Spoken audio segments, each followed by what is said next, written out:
तो हेलो दोस्तों, हमारे चैनल पियासी भाई कैसे में आप सभी को स्वागत है। तो आज क्लास बहुत बेहतरीन होने है। आज ये क्लास पढ़ेंगे क्लास 10th का। क्या पढ़ेंगे? क्लास 10th का क्या हिस्ट्री पढ़ेंगे।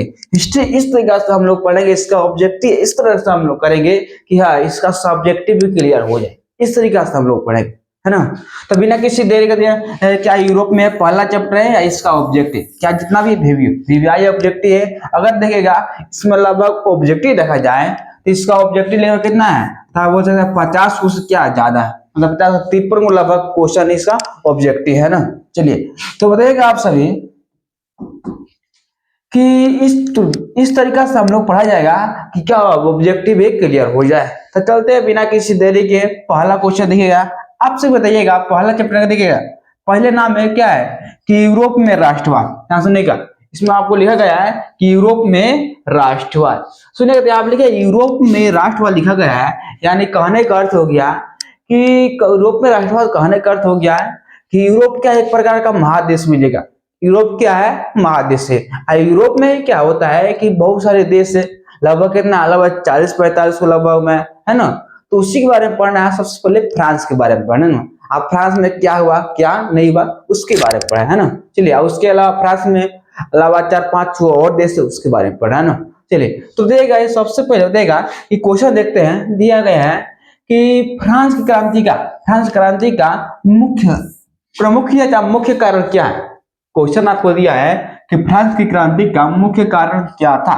चलिए सबसे ऑप्शन दिया एक दिया ऑप्शन हो है क्या प्रजातंत्र, क्या प्रजातंत्र शासन दिया, निरंकुश हो जाएगा, क्या होता है गिरफ्तारी, और क्या होता है मानसवियतदारी प्रथा। हो गया मानसवियतदारी प्रथा। इसमें कौन होगा बताइए, इस क्वेश्चन में कौन हुआ। तो आप सभी को हम इसका आंसर सही हो जाएगा, क्या हो जाएगा यस, इसका आपका आंसर सही हो जाएगा क्या निरंकुश। क्या हो जाएगा निरंकुश शासक। कैसा निरंकुश कहने का, निरंकुश शासन कहने का मतलब हो गया क्या यहाँ पे हो रहा था खराब काम हो रहा था, है ना। क्या काम हो रहा है जी? खराब काम हो रहा था काम। चलिए यहाँ पे कोई अच्छा काम हो नहीं रहा था, यहाँ पे क्या हो रहा था खराब काम। तो क्या था फ्रांस में, क्या था फ्रांस क्या है बोलिएगा, फ्रांस क्या था हम बोलते हैं क्या होता है देश था, है ना। ये क्या है देश है ना। बोलिए देश है, देश क्या है इसमें बोलिएगा जाति कौन है इसमें जाति कौन है। तो हम बताया तो इसमें कौन था जाति से ईसाई धर्म है ना, ईसाई धर्म है ना। चलते आगे, तो इतना समझ में आया। आगे 2 नंबर क्वेश्चन बताइएगा कि फ्रांस में किस शासन वंश की स्थापना क्या, किस शासन वंश की स्थापना क्या हुआ कि वियना कांग्रेस द्वारा। का वियना कांग्रेस, वियना कांग्रेस कहने का मतलब क्या कि पूछता है कि वियना कांग्रेस कब हुआ, इसका वियना कांग्रेस कब हुआ। तो हम जानते हैं 1800 क्या हुआ या 15 हुआ। कब हुआ जी? 1800 क्या हुआ या 15 हुआ। 1815 में, है ना। चलेगा तो देखिए 1815 तक क्या कांग्रेस हुआ। कांग्रेस बोली जाए समझौता हो एक ही होता है, चलेगा। तब अब ये ना जो कांग्रेस के द्वारा क्या हुआ 1815 में क्या हुआ कि कौन सा वंश स्थापन हुआ। तो हम समझाते हैं कि कौन, हम बुर्बो राजवंश कहते हैं, हम बोलते हैं बुर्बो राजवंश बोलते हैं, चाहे बुर्बो वंश का हुआ की स्थापना, है ना। क्या बोलेगी अच्छी तरह आपका आंसर हो जाएगा। दो बताएगा कि इस क्वेश्चन बताइएगा आप सभी, इस क्वेश्चन को अच्छी तरह से, इस क्वेश्चन को बताइएगा अच्छी तरीके से बताइए कि नेपोलियन संहिता किस वर्ष क्या हुआ लागू हुआ, है ना। नेपोलियन संहिता किस वर्ष लागू हुआ। तो सबसे बताएंगे जो नेपोलियन संहिता ये क्या है, बोलेगी क्या है सबसे बताइएगा। ये बोल सकते हैं कानून है, क्या है कानून है। कौन निकाला था बोलिए जा, कौन निकाला था। तो लिखा था नेपोलियन निकाला था। कौन निकाला जी? नेपोलियन निकाला था, है ना। कब निकाला था बोलिए, यह कब निकाला था। तो यह लगा था 1804 में, है ना। ये लागू कब किया था? तो 1804 ही में किया, है ना। तो यहाँ पर लिखा गया है कि नेपोलियन संहिता किस वर्ष लागू की गई। तो लागू की यहाँ पर की रहेगा, है ना, लागू की गई। तो क्या हुआ जी, यह कब हुआ था 1889 दिया, 1891 दिया, 1804 दिया, 1891, ये आपका हो जाएगा, आपका ही हो जाएगा, है ना। आज से भी इतना आपसे भी जानते हैं, सभी जानते हैं, नेपोलियन जो संहिता है क्या है, क्या कानून है। कानून कौन निकाला, तो निकाला नेपोलियन। नेपोलियन कौन है, तो बोलते हैं नेपोलियन के एक प्रकार का राजा, आपको लिखा लिखा एक राजा है ना। चलिए आगे इसमें इतना समय एक कब निकाला था, तो 1804 में। 1804 में क्या हुआ था, एक लागू किया कानून है ना, ये कब 1804 में है ना। चलिए आगे अब बताइएगा आप सभी आगे कि वियना कांग्रेस, वियना संधि, वियना कांग्रेस का वियना सम्मेलन का एक ही होता है ना। तो वियना कांग्रेस का अध्यक्ष कौन था, अध्यक्ष। अध्यक्ष अध्यक्ष कहने का मतलब क्या है कि कोई भी काम का होता है उसमें क्या होता है, अध्यक्ष होते हैं। तो आप जानते हैं कि वियना संधि क्या ये कब हुआ था, तो जानते हैं 1800 क्या हुआ था, यह 15 में हुआ था। कब हुआ था, 1815 में हुआ था। 1815 में क्या था, इस संधि के तहत क्या गया था, क्या गया था, खराब भूत मतलब कहने का अर्थ है कि पुरातन व्यवस्था का मतलब खराब कहने का अर्थ है ना, क्या पुरातन व्यवस्था लाया गया किसके द्वारा, मेटरनिख। तो बोले 1815 क्या था, वियना संधि का सम्मेलन का अध्यक्ष कौन था, तो हम जानते हैं सब कौन था, मेटरनिख था। मेटरनिख बोलिए आयतन में तो कौन सा, मेटरनिख दिया गया है। वियना सम्मेलन का नेपोलियन बोनापार्ट, देखिए मेटरनिख दिया है ना। तो आपका आंसर हो जाएगा ये वाला ना। चलेगा आपका आंसर हो जाएगा ऑप्शन डी। तो कौन हो जाएगा आपका ये। चलिए आगे आगे बताइएगा मेटरनिख व्यवस्था का उद्देश्य क्या था, ये बताएं हम। मेटरनिख व्यवस्था का उद्देश्य क्या था, मेटरनिख कैसा था, भ्रष्टाचारी था ना। क्या था, भ्रष्टाचारी कहाँ लगता, वो था ऑस्ट्रिया का चांसलर था। ऑस्ट्रिया का चांसलर था। तो आप बताइएगा जो ये मेटरनिख व्यवस्था है इसका उद्देश्य क्या था। सबसे बताएंगे ये मेटरनिख कैसा आदमी था, पहले बताएंगे मेटरनिख कैसा था, तो एक कैसा आदमी था बोलिए। एक क्या था, निरंकुशवादी था। क्या बोलेंगे जी, इसे बोलेंगे निरंकुशवादी।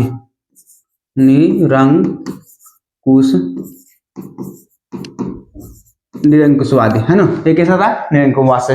निरंकुशवासी कहने का मतलब क्या आता है, एक काम करने का कोई ढंग बोले नहीं था। आपको कोई राजा बन प्रधान क्या होता है, ये प्रधानमंत्री बन गया था है ना। तो बोलिएगा तो क्या आता है, हम बोले ना ऑस्ट्रिया का चांसलर मतलब क्या होता है, प्रधानमंत्री होता है ना। यहाँ पर एक ऐसा मिलता है खराब दिन तक कैसा काम करेगा, तो इन करेगा। यहाँ पर क्या है, पुरातन व्यवस्था का लागू करेगा। क्या करेगा, पुरातन व्यवस्था का लागू करेगा। किस संधि के तहत देगा, किस संधि के तहत, 1815 में कौन संधि था, वियना संधि था।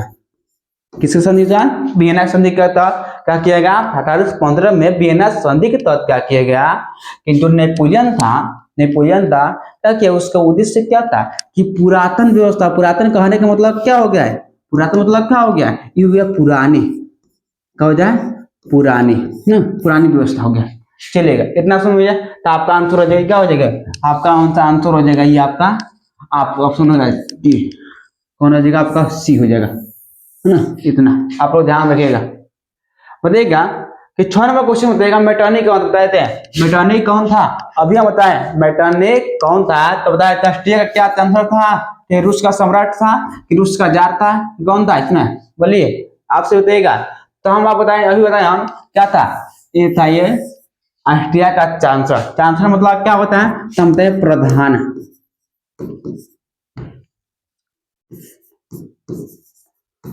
प्रधानमंत्री क्या था, प्रधानमंत्री था है ना। तो आप समझेंगे इसमें ऐसे लगा दीजिए, चलिए मंत्री था है ना। तो आप रखिएगा ऑस्ट्रिया कौन था, ऑस्ट्रिया का चांसलर कौन था, तो हो जाएगा मेटरनिख, कौन था, मेटरनिख है ना। चलिएगा अब बताइएगा 8 नंबर क्वेश्चन बताइएगा कि किसने कहा था, सुनेगा मेटरनिख जो था ना, मेटरनिख था वो क्या कर रहा था कि जब फ्रांस जब छींकता है ना, यहाँ कह रहा है कि फ्रांस जब छींकता है तो क्या होते हैं, बाकी का यूरोप में क्या होता है, सर्दी जुकाम हो गया था। इसने कौन कहा था, मेटरनिख लिखा गया है इसमें, हाँ चलो मेटरनिख है ना, इतना है ना। चलिए तो आप जानते हैं इतना कहा था। अब हो जाएगा 9 नंबर कहते हैं कि नेपोलियन कोड में कितने कोड थे, नेपोलियन कोड में कितने कोड थे। तो आप सभी हमेशा याद रखिएगा नेपोलियन कोड में कितना था, 5 होता है, यानी क्या था, ए सॉरी भैया कितना था, 5 है ना। आप याद रखिए हमेशा। तो कितना इसमें दिया, 5 किधर दिया, 5 5 5, हाँ चलो 5 दिया है। नो ऑप्शन हो जाएगा आपका, इसका आंसर बी हो जाएगा। तो जाएगा 9 नंबर क्वेश्चन बताइएगा आप सभी कि इटली, क्या बोलेंगे, इटली एवं जर्मनी का, इटली और जर्मनी वर्तमान में किस महादेश के अंतर्गत आते हैं। कहने का अर्थ हो गया ना कि जो महादेश है कौन है, हम बता दें यूरोप पे। यूरोप क्या है जी, यूरोप क्या है, यूरोप क्या बोलेगा,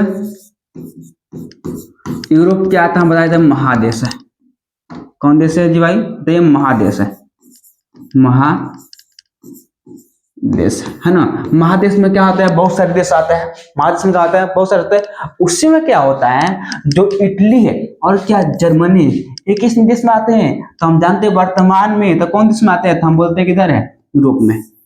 ये बहुत वीवीआई क्वेश्चन है, आप उसको ध्यान से पढ़िएगा आगे।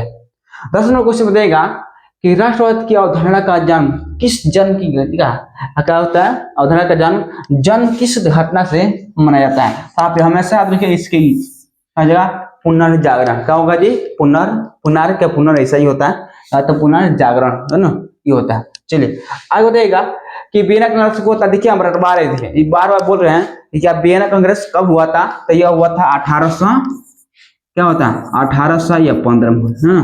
चलिए कौन इसका अध्यक्ष कौन था, वियना संधि का अध्यक्ष कौन था, तो हम आपसे बताएं क्या बताएं हम, मेटरनिक है ना, मेटरनिक था। तो आपको इतना समझ गया, एक 1815 में हुआ था, कब हुआ 1815 इतना है, चलिए 1815 है, लगा देते अपना आंसर है ना। तो कब हुआ था, 1815 में। इसका अध्यक्ष कौन था, तो इसका अध्यक्ष था मेटरनिक। मेटरनिक कैसा आदमी था, बहुत बेकार आदमी था, काम करने का दुख ढंग आता नहीं था, है ना। चलिए तो बताएगा 12 नंबर क्वेश्चन बताइएगा कि 1830 का दिया यहाँ लिखा 1830 की क्रांति के बाद, 1830 की क्रांति के बाद क्या होता है, फ्रांस में कहा, फ्रांस में किस प्रकार का क्या है शासन व्यवस्था है। शासन व्यवस्था कहने का मतलब क्या, कोई भी देश हो गया चलाने का कोई व्यवस्था होना चाहिए, है ना। पढ़ने का लिखने का कोई रूल होना चाहिए, कोई तरीका होना चाहिए, है ना। चलने बोलने का हर एक तरीका होना चाहिए। तो यहाँ पर लिखा है कि 1830 क्रांति के बाद, क्रांति मतलब वो आंदोलन हुआ, है ना। तो क्या हुआ कि फ्रांस में क्या हुआ, इस प्रकार का शासन व्यवस्था आया। तो हम जानते हैं कि ये संघीय न्याय आया, संवैधानिक भी आया, और क्या है, देखिए इसमें क्या हो जाएगा, आपका आंसर हो जाएगा, ठीक है, ये आपका गलती हो जाएगा, आपका आंसर हो जाएगा, आपका हो जाएगा बी, क्या है संवैधानिक। संवैधानिक कहने का अर्थ हो गया क्या, अच्छे तरीके से ना। जो संवैधानिक राजतंत्र है, ये किसके द्वारा चुना गया, जनता के द्वारा चुना गया, है ना। किसके द्वारा चुना गया जी, तो जनता के द्वारा क्या होता है, यह चुना गया था, है ना। चलिए आगे, इसके द्वारा जनता के द्वारा चुना गया। अब देगा कि यंग यूरोप का बोले, यंग यूरोप संस्था का संस्थापक कौन है, मतलब यंग यूरोप का संस्थापक कौन होते हैं, तब जानते हैं कौन होता है, मेजनी, है ना। मेजनी, देखिए मेजनी है किधर है, जो मेजनी है ना, ये क्या था, लगभग कितना गठन किया था, 4 नाम क्या होता है, 4 या 5 किया था, कितना किया था, आप रखिए हमेशा रखिएगा, लगभग की जाती कितना ना, 5 किया था गठन, है ना। आगे बताएंगे, इस क्वेश्चन में है, हम बताएंगे अच्छे तरीके से। चलिए तो आप लिखे हैं कि इटली के एकीकरण का मसीहा कौन था, इटली के एकीकरण का मसीहा कौन था। जानते हैं सभी, जो इटली का जो एकीकरण कौन किया, 3 व्यक्ति ने किया था। एक किया था मेजनी, कौन किया था, एक किया था इधर है, एक किया था मेजनी, एक किया था गैरीबाल्डी, एक किया था काउंट काबूल, है ना। शॉर्ट में लिख दिया गया है, काबूल लिख दिया ना। तो आपका आंसर इटली का एकीकरण का मसीहा कौन सा, हम मसीहा से नहीं बता रहे, अगर कोई है, अगर कोई विदेश हो गया तो क्या होगा कि एकदम प्रधानमंत्री का होगा सबसे बड़ा, तो वही है ना। तो यहाँ पर देख लीजिएगा कौन है, यहाँ पर आपका आंसर है मेजनी। इटली के एकीकरण का मसीहा कौन है, ये पूछा गया, इंपोर्टेंट है, वेरी वेरी इंपोर्टेंट है क्वेश्चन, है ना। तो चलेगा अब लेगा यंग यूरोप का संस्थापक कौन था, तो कौन था बता दें यहाँ पर, मेजनी, है ना। आप याद रखिए कितना, रक्त और लोह की रीति का अवलंबन किसने किया, क्या प्रतिपादन किसने किया, है ना। तो कौन किया था, बताइए आप सभी कमेंट बताइएगा कौन क्या था। जानते हैं जो रक्त और लोह की नीति, क्या मतलब नीति कौन अपनाया था, तो हम जानते हैं कौन अपनाया था इसमें, बिस्मार्क, है ना। कौन अपनाया था, बिस्मार्क। बिस्मार्क कहता था कि जो भी जो सत्ता होता है ना, बिस्मार्क नहीं, हाँ मेजनी कहता था जो सत्ता होता है यानी सरकार चलाने का अधिकार होता है ना, किसको दे दी जाए, वो जनता को दे दी जाए, नौजवानों को दे दी जाए, नौजवानों को दे दिया है। तो क्या हुआ, नौजवान क्या होता है, गर्म खून आता है, जहां वो सही गलत करेगा वहां पर तो अपना तमाम कर देगा उस व्यक्ति को, है ना। यहाँ पर तो क्या हो जाएगा, रक्त और लोह की नीति कौन किसने किया है, ताकि बिस्मार्क ने। चलिए आगे, अब बताइएगा फ्रैंकफर्ट की संधि, बहुत इंपोर्टेंट क्वेश्चन है, ये बहुत बार पूछा गया, है ना। एक हुआ था 1871, कब हुआ था जी? 1871 में क्या हुआ था? फ्रैंकफर्ट की संधि हुआ था। इसके साथ क्या जगह जब फ्रैंकफर्ट की 1871 में क्या हुआ कि जो जर्मनी था ना जी, जर्मनी से क्या हुआ, इसको क्या हो गया, मतलब एकीकरण हो गया, एक ही है ना, क्या हुआ था? एकीकरण हो गया। इसके ही तहत क्या हुआ, चलिए आगे। अब जाते हैं सेडान का युद्ध कब हुआ? कब हुआ? सेडान का युद्ध कब हुआ? जानते कब हुआ था? 1870 में हुआ था ना। इसके तहत क्या हुआ था? बहुत सारी लड़ाई हुआ था। चलेगा, तो बोले कोई पूछेगा सेडन का युद्ध कब कब हुआ था? कब हुआ था? बोले 1870 में, है ना।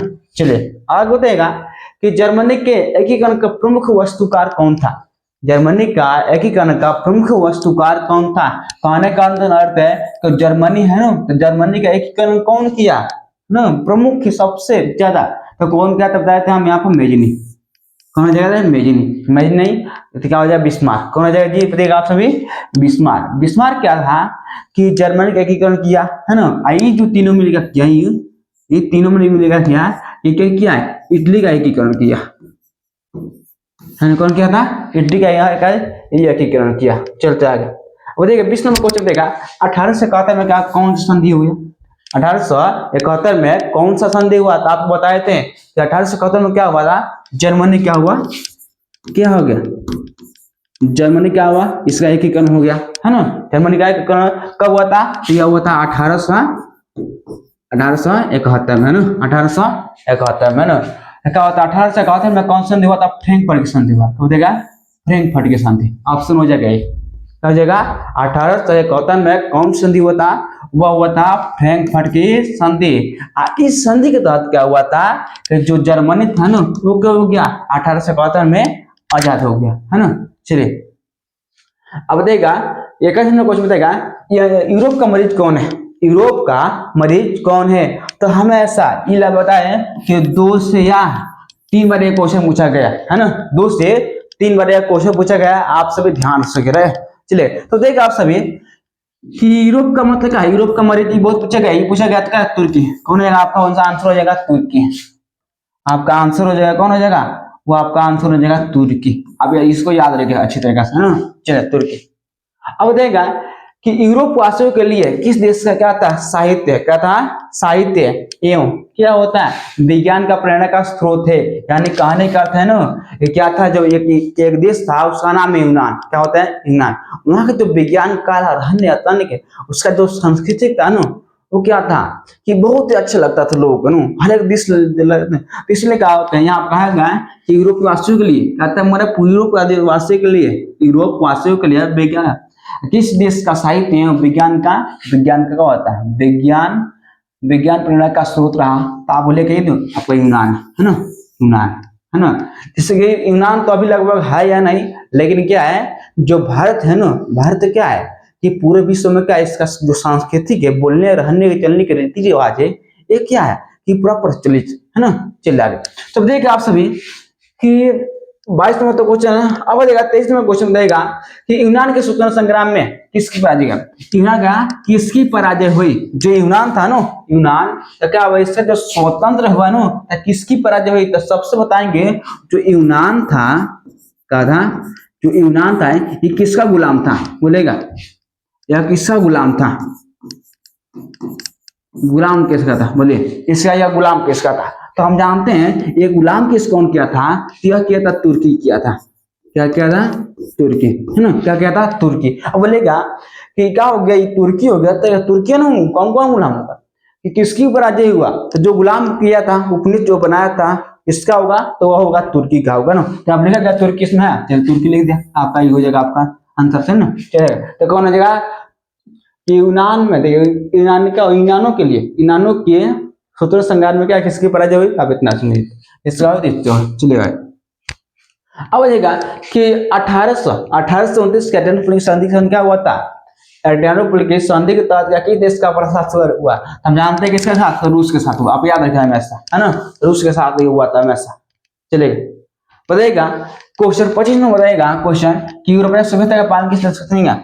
यहाँ लिखा है कि यूरोपीय सभ्यता का पालन किस देश का कहा था? यूरोपीय देश का सभ्यता का पालन किस देश को कहा था, जानते हैं क्या पालन करता किसको आता है, पालना किस देश को आता है, जानते हैं किसको, इसमें दिया गया है यूनान, किसका यूनान, है ना। आपका आंसर हो जाएगा यूनान, आपका आंसर इसको रहेगा, है ना। चलिए आगे बताएगा कि 26 में बताएगा कि जो हंगरी है, क्या है हंगरी, हंगरी की जो भाषा होता है, जैसे भारत की भाषा हो गया, ये हमारा भाषा हो गया, हिंदी हो गया, भोजपुरी हो गया, इंग्लिश हो गया, क्या होगा, तो हंगरी क्या है बोलिए, क्या बताएगा हंगरी क्या है, हंगरी क्या है, कोई बताएगा हंगरी क्या है, तो बता देते हैं एक प्रकार का क्या है देश से, हंगरी क्या है एक प्रकार देश, इसकी जो भाषा क्या है, इसका भाषा लैंग्वेज क्या है, इसका मतलब होता है का मैग्यार, क्या इसका मैग्यार का, इसका जो भाषा है क्या मैग्यार है। बताएगा 27वां क्वेश्चन बताएगा कि यूरोप, अच्छा यूरोप का यूरोपीय राष्ट्रवाद के, यूरोपीय राष्ट्रवाद से प्रभावित होकर किस भारतीय शासन ने जैकोबिन का क्लब की स्थापना किया, तो आप वैसा आप रहेगा टीपू सुल्तान, है ना। कौन हो जाएगा आपका आंसर रहेगा टीपू सुल्तान, है ना। चलिए अब बताएगा कि 19वीं शताब्दी में यूरोप में राष्ट्रवाद के किस कहा होता है, यहाँ पर क्या किस क्या परिणाम हुआ, तो सुनेगा यहाँ पर इसलिए होता है कि जो 19वीं जो शताब्दी था वो क्या हुआ था कि फ्रांस में हुआ था, किसके द्वारा, तो आप बोलिए फ्रांस में, है ना, क्या होता है फ्रांस में, यानी कहने मतलब जो फ्रांस में क्या हुआ था, जब निरंकुश राज्यों का स्थापना हुआ था, यानी कहने का अर्थ हो गया क्या हुआ था कि इसमें कहाँ हुआ था, ये फ्रांस में हुआ था, है ना, ये क्या हुआ था, यह फ्रांस में हुआ था ना, तो आंसर हो गया। तो कहाँ आपका आंसर है, लेकिन इसमें थोड़ा डाउट लग रहा है, आपसे बढ़िया से देख लीजिएगा, लेकिन हमारा देने से यही आंसर होगा, है ना, इसमें से कोई नहीं होगा, यही होगा, नहीं गलत सब है ना। तो आप ध्यान से रखिएगा निरंकुश राज्यों का स्थापना। चलिए आगे अब देखिए सभी कि गैरी वाली प्रोसेस क्या था, बोलेगा सबसे जो गैरी वाली था ना, इससे क्या था राजपाट से कोई मतलब नहीं था कि हाँ हम राजा बनेंगे, हम ये बनेंगे, नहीं, ये क्या था कि अपने ये चाहता था कि जो इटली है ना, क्या है जी इटली है, इटली है, क्या करना था इसका एकीकरण करना चाहता था, करना चाहता था, है ना, क्या किया एकीकरण करना चाहता, एकीकरण चाहता था, इसने क्या एकीकरण किया, है ना। तो इससे क्या प्रेशर क्या था, हम जानते हैं नाभिक था, है ना। ये पूछा गया बहुत क्वेश्चन, ये पूछा गया 2 से ये 3 बार क्वेश्चन पूछा गया, है ना। ध्यान से रखिए आप सभी, नाभिक पूछा गया, नाभिक कौन था, गैरी वाली क्या था, प्रेशर क्या था नाभिक, है ना, तो कौन था ये हो जाए आगे। अब सर देगा कि 30 नंबर क्वेश्चन बताएगा ईरान को एक स्वतंत्र संग्राम का घोषित कब किया गया, माने कहने का अर्थ हो गया जो यूनान था ना, ये स्वतंत्र कब हो गया, यूनान था स्वतंत्र कब हो गया, तो आप देगा कि यूनान जो था क्या होगा स्वतंत्र कब हो गया, स्वतंत्र कब हो गया, जानते हैं ये वो था 1832 में, लिखा किसने 1832 है, 1832 है ना, 1832 में, है ना। किस संधि था रहिए, किस संधि था, तो बताएंगे कस्तूतुनिया का संधि था, किस संधि था कस्तूतुनिया का संधि, 1832 में क्या कहते हैं इसको स्वतंत्र कर दिया गया था, है ना। बताएगा फिर आप लेगा किसने अपने कूटनीति की बात बताएगा, किसने अपने कूटनीति के बल पर क्या किया कि इटली की समस्या का किया संपूर्ण यूरोप का क्या होता है कि समस्या बना दिया, तो आप हमेशा याद रखिएगा कौन हो जाएगा, आपका हो जाएगा किसका इसमें, हाँ ये आपका हो जाएगा, कौन हो जाएगा आपका आंसर होगा गैरीवाल, क्या होता है ना गैरीवाल, नहीं इसका आंसर कौन है काउंट काबूर है, कौन हो जाएगा जी काउंट काबूर, है ना। चलेगा आगे बताएगा, आगे ना क्वेश्चन बताएगा कि लाल कुर्ती का गठन किसने किया, लाल कुर्ती का गठन किसने किया, तो हमेशा आप लेगा कौन गैरीवाल्डी, कौन जी गैरी, क्या होता है जी गैरी,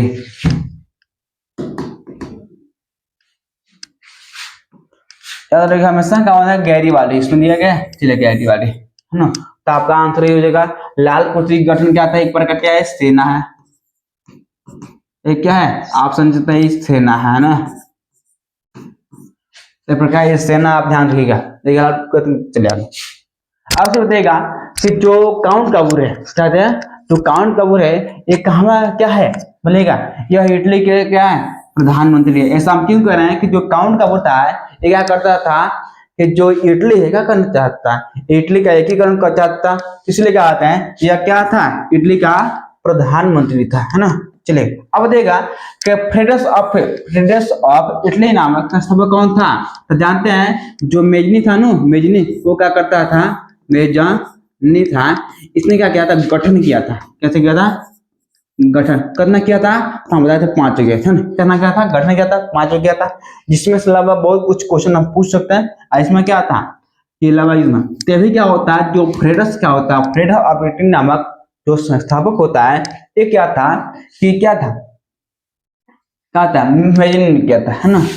आपका आंसर हो जाएगा ऑप्शन डी। आगे बताएगा कि कार्बन, ये भी पूछा गया, बहुत तरह पूछा गया, पूछता है कि मेजनी का संबंध किस संगठन था, मेजनी का संबंध किस संगठन से था? तो आप सब सावधान से रखिएगा कि इसका जो संगठन था क्या था, 1810 में हुआ था। 1800 में क्या होता, 10 में होता है। लेकिन सुनिएगा, आपसे बताइएगा कि इसका जो मेजनी था क्या होता है, मेजनी जो मेजनी था, इसका क्या हुआ, जन्म हुआ था कब? इसका जन्म क्या होता, जन्म हुआ था कब? इसका क्या होता है, जन्म, इसका जन्म हुआ था 1805 में, है ना। क्या हुआ था, 1805 में। अब लेकिन इसका जो जन्म हुआ था 1805 में होगा, तो क्या हुआ था कि, लेकिन हाँ लिखिए दिए 1805 में क्या हुआ, इसका जन्म हुआ 1805 में इसका जन्म हुआ, लेकिन 1800 क्या हुआ, 10 में क्या था, कार्बन का संगठन कर दिया, है ना। क्या किया मैंने, गलत है। देखिए आप देखा 5 वर्ष में रहेगा, 5 वर्ष में छोटा सा लगा कैसे कार्य पड़ेगा, है ना। तो देखिए इसलिए क्या है कि देखिए हम क्या के बुक में देखे हैं, तो बुक में क्या है, 18 से क्या 5 क्या है, जन्म है, और क्या है 18 से 5 10 में क्या दिया गया है कि कार्बन का संगठन दे दिया गया। तो क्या 5 वर्ष में, 5 वर्ष में क्या करेगा, कर कोई व्यक्ति है कोई संगठन कर पाएगा, नहीं कर पाएगा। तो इसलिए क्या होता है कि इस क्या, अगर इंटरनेट पर आप सर्च मारिएगा तो 18 से 10 होगा, लेकिन इसका जन्म सर्च मारिएगा तो 18 से क्या होगा, 5 ही होता है ना। तो इसलिए बहुत डाउट होगा, लेकिन हाँ आपका जो आंसर जो सही होता है, जो कोई भी सही करता वो 18 से क्या हो जाएगा, 10 ही करता है ना। चलिए बताइएगा 36 को होता है कि कौन का वो ने क्या विक्टोरिया मंडल किस पद पर था? आप देखिएगा प्रधानमंत्री किधर है, प्रधानमंत्री किधर है, हाँ चलिए प्रधानमंत्री, है ना।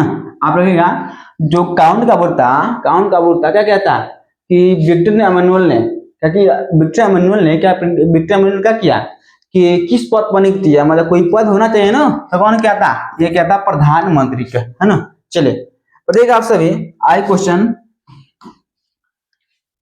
कि इटली के निम्न में से किसका संबंध नहीं है। देखिए पूछा, नेगेटिव क्वेश्चन पूछा गया, इस क्वेश्चन में पूछा गया था, नेगेटिव क्वेश्चन पूछा गया, और ध्यान समझिएगा। अब तो इटली है, इटली में क्या आता है, इसको एकीकरण के लिए 3 व्यक्ति था, कितने व्यक्ति था, 3 व्यक्ति था। कौन कौन था? तो देखिए बिस्मार्क नहीं था, ये क्या था, ये भी सही है, भी है, तो आपका आंसर हो जाएगा यानी नहीं होगा, है ना। यानी का 3 हो जाएगा, आपका गलत हो जाएगा, आपका हो जाएगा क्या हो जाएगा, ये सही हो जाएगा ना। ध्यान सुनेगा आगे। आपसे बताइएगा कि विलियम प्रथम कहाँ शासन था, माने कहने का मतलब क्या, जो विलियम प्रथम था कहाँ रहता था, कहाँ अपन शासन करता था, तो वो करता था कहाँ, वो करता था प्रसा में। कहाँ करता था भाई, वो करता था प्रसा, किधर प्रसा नहीं दिया गया, हाँ चल प्रसा दिया गया, ये कहाँ करता था, तो ये करता था प्रसा में ना। चलिए अब देखा 39वां क्वेश्चन है, जेलबेरन क्या है, जेलबेरन की स्थापना मतलब किस राज्य ने की है, जेलबेरन की स्थापना किस राज्य ने किया है? तो देखिए इसका गठन हुआ था 1832। कौन किया था, ये किया था प्रसा ने किया था, है ना, प्रसा ने किया था। चलिए है इस प्रसा, चलिए प्रसा इसमें, है ना। कौन देगा, इसका जो गठन किया था, जेलबेरन ने क्या, व्यापारियों की संस्था है, क्या व्यापारियों की संस्था है ना, इसका स्थापना हुआ था इतना। तो कब हुआ था, 1834 में हुआ था। ये क्या होता है, चलेगा। अब देखिए ये जो संस्था था, जर्मनी क्या था, एक संस्था था ना, एक क्या था, व्यापारिक संस्था था, लेकिन क्या था कि ये क्या करता था कि जर्मनी क्या कर दिया, जर्मनी को, जर्मनी क्या कर दिया कि जर्मनी है, जर्मनी क्या किया, इसको जो आर्थिक स्थिति क्या था, बहुत खराब होता है ना, शुरू कर दिया आर्थिक रूप से क्या किया, इसको एक किया, इसका फैसला है ना। चलिए आगे। अब देखा क्वेश्चन देगा कि सीडान का युद्ध क्या किसके बीच हुआ था, जानते ऑस्ट्रिया प्रसा के बीच में। सीडान का जो इस युद्ध हुआ था, इसका हुआ था, ये हुआ था ऑस्ट्रिया प्रसा, प्रसा फ्रांस, डेनमार्क, कौन हो जाएगा इसमें, अब देखा इसमें आपको देखने से अर्थ हो गया, इसमें क्या होगा, सीडान, सीडान यानी समझा चलिए आपका आंसर रहेगा कि ऑस्ट्रिया का जाएगा और प्रसा हो जाएगा ना, आपका आंसर हो जाएगा ऑस्ट्रिया और प्रसा। है ना। चलिए इसके बीच में क्या हुआ था, झगड़ा हुआ था। बिस्मार्क का विद्वान थी क्या, जो बिस्मार्क था वो किस विद्वान विचारधारा से प्रभावित था। जो विद्वान का होता है तो आप सुनिएगा, जो बिस्मार्क था वो क्या था, विद्वान, विद्वान मतलब बहुत पढ़ने वाला लिखने वाला, है ना। विजन का आता है, विचारधारा आता है, कितना इसमें दिया हीगल, से लिखा है। हीगल क्या था आप बताते हैं, दार्शनिक था। क्या था, दार्शनिक था, याद रखें, दार्शनिक, दार्शनिक से लिखा, दार्शनिक लिखा हो गया, दार्शनिक हो गया। अब देखा कि जर्मनी और इटली के कभी इसका विरुद्ध कौन था, विरुद्ध, विरुद्ध, है ना, यहाँ विरुद्ध दिया गया। विरुद्ध कहने का मतलब खिलाफ, क्या था, खिलाफ कौन था। तब देगा इसमें कौन आंसर आपका हो जाएगा, इसका आंसर कौन हो जाएगा। तो इटली के विरुद्ध आता है तो बताया था, इसमें कौन था, ऑस्ट्रिया। कौन था जी, ऑस्ट्रिया, है ना। ये क्या है, ये क्या होगा, क्या ऑस्ट्रिया का चांसलर है ना, ऑस्ट्रिया का क्या किया, ऑस्ट्रिया का यही चांसलर है ना। चलेगा, ऑस्ट्रिया का चांसलर। तो इतना समझ गया, इटली जर्मनी के, इटली के विरुद्ध कौन था, हुआ था ऑस्ट्रिया। कौन है, ऑस्ट्रिया। ऑस्ट्रिया क्या है बोलेगा, बेरा संदेह क्या है, अध्यक्ष कौन है, यही है ना, ऑस्ट्रिया का, ऑस्ट्रिया का चांसलर। अब देगा कि नेपोलियन को, नेपोलियन ने जर्मनी में किस संघ की स्थापना की। जो नेपोलियन था ना वो क्या था, जर्मनी में किस संघ की स्थापना की, देगा किस संघ की स्थापना की। ट्राप्स का होता है, ट्रस पेडेन संघ, सिस्पाइन, राइन, इनमें से कोई नहीं बोलेगा। इसमें से कौन होगा, ये आपका ही नहीं हो जाएगा, है ना। कौन होगा आपका, राइन संघ। आपका आंसर होगा राइन संघ। राइन संघ इसलिए कहते हैं भाई क्योंकि क्या आता है, जर्मन महासंघ भी बोलते हैं, तो जर्मन का जर्मन राइन बोल सकता है ना। ताज में तो राइन संघ किया था इसने, क्या चलाए। अब किस युद्ध के बाद जर्मनी का एक पूरा हुआ, बताते हैं हम कई बार बता चुके हमने। किस युद्ध के बाद जर्मनी का एक हुआ था, उसको बताते हैं फ्रैंकफर्ट की संधि। क्या होता है, फ्रैंकफर्ट की संधि हुआ था। तो आप लिखे फ्रैंकफर्ट की समय, नहीं भाई, किस युद्ध के बाद जर्मनी का एक पूरा हुआ जानते हैं, प्रसा डेनमार्क सीडान का युद्ध, और क्या जाएगा, क्रीमिया सिडावा, आपको जाएगा सेडोवा, है ना। कौन हो जाएगा जी, सेडोवा का जो युद्ध है ना वो क्या आता है, इसके तहत क्या हुआ, इसका क्या किया गया, जो जर्मनी था ना वो क्या हो गया, उसका एकीकरण पूरा हो गया ना, इसका एकीकरण पूरा हो गया। चलिए तो हो जाएगा, आपका आंसर हो जाएगा। जर्मनी क्या थी, कोई बताएगा, जर्मनिया क्या थी, तो बताया जर्मन राष्ट्र का प्रतीक था। यहाँ लिखा है जर्मन राष्ट्र का क्या था, प्रतीक था, है ना। अब बताएगा 6 नंबर कि जर्मनी का एक कब पूरा हुआ, जर्मनी का एक कब पूरा था, तो आप बताइए 1870 1871, है ना। जर्मनी का एकीकरण कब हुआ था, यह हुआ था 1871 में। कौन सा था, कौन सा था, फ्रैंकफर्ट की संधि था ना, फ्रैंकफर्ट। देखिए जल्बेराइन क्या था, कई बार बोल चुके हैं, जल्बेराइन क्या था, जल्बेराइन होता है, जल्बेराइन तो कैसा होता है, वो होता है व्यापारियों की संस्था। हाथ से बोले व्यापारी क्या था, व्यापारियों की संस्था होता है ना। कितने याद रखिएगा, व्यापारियों क्या होता है, संस्था। इसका गठन हुआ था 1832 में, है ना। चलिएगा तो बोले इतना समझ में आया, आप आ रहा है, बोलिए इसका ऑप्शन में है। तो आगे चलिए बताइएगा, आगे बताइएगा कि सेडोवा के युद्ध में किसकी पराजय हुआ, सेडोवा के युद्ध में किसकी पराजय हुआ। तो आप समझिएगा, इसका पराजय हुआ ऑस्ट्रिया को। ऑस्ट्रिया का हुआ है, इसका जो पराजय हो गया ना, तब क्या पराजय हो गया। अब देगा कि बिस्मार्क क्या था, तो क्या था, सफल कूटनीतिक था, है ना। बिस्मार्क क्या था, सफल कूटनीतिज्ञ था, है ना। सफल क्या था, सफल कूटनीतिज्ञ।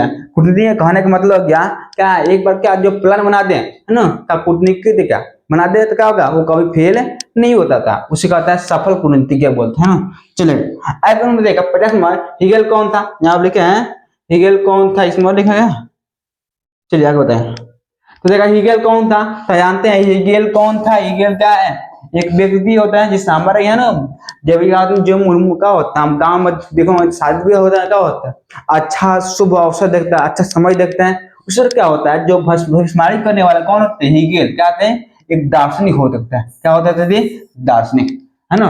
तो आप समझिएगा, दार्शनिक, दार्शनिक क्या, किस संधि के तहत क्या हुआ, जर्मनी का एकीकरण पूरा हुआ, किस संधि की तारीख जर्मनी का एकीकरण पूरा हुआ, कोई बताएगा, बोलिए आप सही बताइएगा इसमें से कोई। जर्मनी का एकीकरण कब पूरा हुआ, जर्मनी का एकीकरण यह हुआ था 1800 किधर, फ्रैंकफर्ट संधि के तहत इसमें। फ्रैंकफर्ट की संधि के तहत क्या हुआ कि जो जर्मनी था ना उसका हुआ एकीकरण, इसका हो गया ना। चलिए अब बताइएगा कि सोल्सबिंग और होल्स्टीन का संबंध किस देश के एकीकरण का था। एकीकरण से है। अब आता है जर्मनी का, और क्या था इसका, है ना, जर्मनी क्या है एकीकरण का। देखिए आप पढ़े होंगे इस सब्जेक्ट, इस चैप्टर को पढ़े होंगे, तो कहाँ से क्वेश्चन पूछ रहा है, किस टॉपिक से पूछ रहा है, आपको समझ में आता होगा, है ना। चलिए थोड़ा हम फास्ट चल रहे हैं क्योंकि समय का अभाव है ना। चलिए अब देखिए लास्ट क्वेश्चन है, जर्मन राइन की स्थापना किसने किया? जर्मन राइन राज्य का, जर्मन राइन राज्य का हम बता देते हैं, राइन राज्य का होता है जी, राइन राज्य। इसका राइन राज्य के क्या हुआ था, इसका कौन किया था तो जानते हैं, नेपोलियन किया था। कौन किया था? नेपोलियन। राइन जर्मन राज्य, इसका पूरे नाम देखा जाए तो क्या होगा, जर्मन राइन राज्य का निर्माण किसने किया था? तो यह था नेपोलियन बोनापार्ट। कौन सा? Napoleon Bonaparte. इसलिए ठीक है, नेपोलियन का देखिए, नेपोलियन का पूरा नाम क्या है? Napoleon Bonaparte. नेपोलियन नहीं है ना, तो इसका पूरा नाम होता है। तो कौन हो जाएगा? तो दोस्तों आज क्लास में इतना ही था, है ना। आज क्लास में इतना ही ऑब्जेक्टिव था। आप सभी को मिलेंगे हम नेक्स्ट वीडियो में। आप समझे इस वीडियो में, तो इस वीडियो को आप बहुत ज्यादा शेयर कीजिएगा, जिससे क्या हो गया, हर एक बच्चा, हर एक व्यक्ति तक पहुंचे, जिससे क्या उसका नॉलेज बढ़ सके। तो मिलते हैं नेक्स्ट वीडियो में।